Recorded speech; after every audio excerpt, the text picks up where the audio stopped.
شازمین London واپس جا رہی تھی۔ ناشتے کی میز پر آئمہ بیگم نے اسے مخاطب کیے بغیر خاصے رکھے انداز میں اطلاع دی تھی۔ وہ پچھلے 3 روز سے اس سے خفا تھی۔ وجہ تنازع ان دونوں کا جھگڑا تھا، جس کی اصل وجہ سے فی الحال وہ ناواقف تھی اور جس نے دونوں کو انتہائی قدم اٹھانے پر مجبور کر دیا تھا۔ وجہ وہ دونوں سے پوچھ چکی تھی، مگر فرحان نے جیسے اس معاملے میں نہ بولنے کا عہد کر رکھا تھا۔ رہی شازمین تو اس نے انتہائی غصے میں چلاتے ہوئے اتنا کہا تھا، یہ رشتہ میرے لیے بوجھ بن چکا ہے اور میں اس بوجھ سے رہائی چاہتی ہوں۔ میں نے زندگی کو ہمیشہ اپنے انداز میں گزارا ہے، میں دوسروں کے بنائے ہوئے اصولوں پر نہیں چل سکتی۔ مجھے ایسے شخص کے ساتھ نہیں رہنا جو مجھ سے محبت نہیں کرتا۔ وہ کچھ بھی کہے بغیر ڈائننگ ٹیبل سے اٹھ کر کمرے میں چلا آیا تھا اور اس نے ایک بار پھر بھی اسے روکنے کی کوشش نہیں کی تھی، لیکن وہ اس سے معافی مانگنا چاہتی تھی۔ شازمین نے اسے اس کا بھی موقع نہیں دیا تھا کہ اس کی سیٹ ریزرو تھی۔ اپنی پیکنگ کمپلیٹ کرنے کے بعد وہ آئمہ بیگم سے مل کر ڈرائیور کے ساتھ جا چکی تھی۔ وہ شام میں جب نیچے آیا تو سارا گھر بھائیں بھائیں کر رہا تھا۔ ماما اپنی جگہ خاموش گمسم بیٹھی تھی۔ وہ اپنے بیٹے کو کیسے مجبور کرتی ہیں جب دوسری جانب بھی کوئی گنجائش نہیں رہی تھی۔ چند روز کی بوجھل اور سوگوار سی خاموشی کے بعد رفتہ رفتہ سب معمول پر آ گیا تھا۔ اگر کچھ نہ آیا تو فرحان کا دل۔ 3 برس بیت چکے تھے اور اب تو اسے ملنے کی آس بھی دم توڑنے لگی تھی، جب ایک روز اچانک اس نے لبرٹی میں عمیر کے ساتھ شاپنگ کرتے ہوئے کچھ فاصلے پہ کھڑی ایک لڑکی کو دیکھا۔ اسے وہ چہرہ کچھ شناسا سا لگا۔ پھر اچانک جیسے اس کے ذہن میں جھماکا سا ہوا، یہ تو ایمل کی بیسٹ فرینڈ تھی۔ اس نے ہمیشہ ایمل کی یونیورسٹی میں اس لڑکی کے ساتھ دیکھا تھا اور انگیجمنٹ کے شام جب وہ آخری بار اس سے بات کرنے آئی تھی تب بھی یہ لڑکی اس کے ساتھ تھی۔ ایکسکیوز می، وہ لپک کر اس کے قریب آیا۔ وہ لڑکی بھی اسے دیکھ چکی تھی۔ فرحان نے حیرت ناگواری کے ملے جلے تاثرات اس کے چہرے پر نمودار ہوتے دیکھے تھے، مگر ان سب سے کچھ غرض نہ تھی کہ وہ اس کے متعلق کیا سوچ رہی ہے۔ مجھے ایمل کا ایڈریس چاہیے تھا، اس نے بغیر کسی تمہید کے اپنا مدعا بیان کیا۔ آئی ایم سوری، میں اس سلسلے میں آپ کی کوئی ہیلپ نہیں کر سکتی، کیونکہ اس شام کے بعد میں اس سے دوبارہ کبھی نہیں ملی اور نہ ہی اس نے مجھ سے کوئی رابطہ کیا تھا۔ وہ سپاٹ سے انداز میں معذرت کرتی چلی گئی اور وہ وہیں کھڑا لمحہ بلمحہ اسے نظروں سے اوجھل ہوتے دیکھتا رہا تھا۔ ہر طرف مایوسیوں کے گہرے بھنور تھے جن میں وہ روز ڈوبتا تھا، لیکن امید کی وہ کرن جو دل کی دعا کے مانند روشن تھی کہ ایمان کے اوپر جو بیٹھا ہے وہ دلوں کے بھید اور ان میں چھپی خواہش جانتا ہے۔ یہ احساس کہ اس کا خلوص سچا ہے اسے کبھی شکوک میں مبتلا نہیں کرتا تھا، اور پھر یہ کیسے ممکن تھا کہ وہ اتنی لگن سے مانگتا اور وہ نہ ملتی۔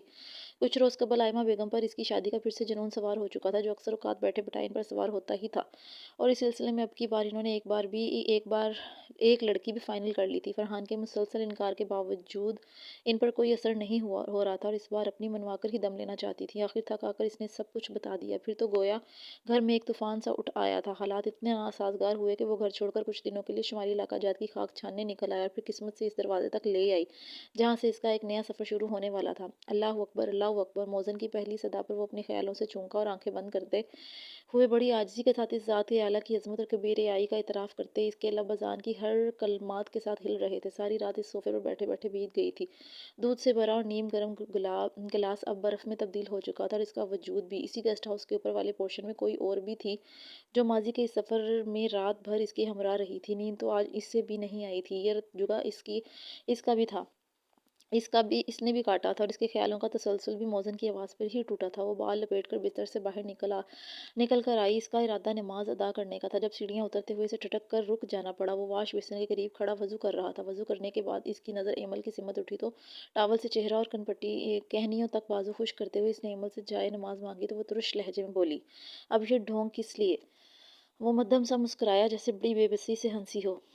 ڈھونگ کرنا چھوڑ دیا ہے میں نے، اور جب اس اللہ نے معاف کر دیا تو تم بھی کر دو۔ اس نے قریب آ کر ایمل کے سامنے ہاتھ جوڑ دیے تھے۔ وہ محبت کی بھیک مانگ رہا تھا اس لڑکی سے جو اس کی بیوی تھی، اس بیوی سے جسے وہ ایک رات کے بعد چھوڑ چکا تھا، اس ٹھکرائی ہوئی عورت سے جو اس کے ساتھ اپنا تعلق نہ ثابت کر سکنے پر دربدر ہو گئی تھی۔ اسے آج بھی یاد تھی وہ شام جب اسے گھر سے نکالا گیا تھا، جب وہ پیروں تلے زمین رہی تھی، نہ سر پر آسمان، خالی و ویران سڑک پر کھڑی وہ سوچ رہی تھی کہ کس سمت چلے۔